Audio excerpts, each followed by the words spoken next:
Ang bagay yun eh. Meron nagpapatawa. Meron talagang nakakatawa lang. So para sa akin, yun ang may karapatan. Yun nakakatawa siya eh. Di ba? Meron talagang tumatumbling na para lang magpatawa eh. Di ba? Alam niya, mahirap. Tingnan mo si Mang Dolphy, di ba? Simple. Yes. Mukha lang eh. Totoo po. Tapos na. Nakakatawa siya eh. Paano mo i-explain yun, di ba?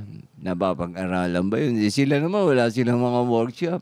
Oo, noon, di ba? Kanya-kanya lang aral nun eh. So, merong inborn talaga. Inborn talent Oo, siya. meron. Talent talaga. Pero kailangan i-develop mo. Hindi pwedeng Yes. Pero wala po talaga pagdating po sa comedy. May workshop po ba ang comedy? Kapag gusto mong kung gumaling kumanta, pwede ako mag-voice lesson. Oo. Pag gusto kong gumaling sumayaw, pwede ako mag-dance lesson. Sa comedy, meron po ba? Mahirap nga ituro eh. Oo nga po. Kasi nga, Ang galing. Oo nga, no? Ang ganda ng question mo. Yes,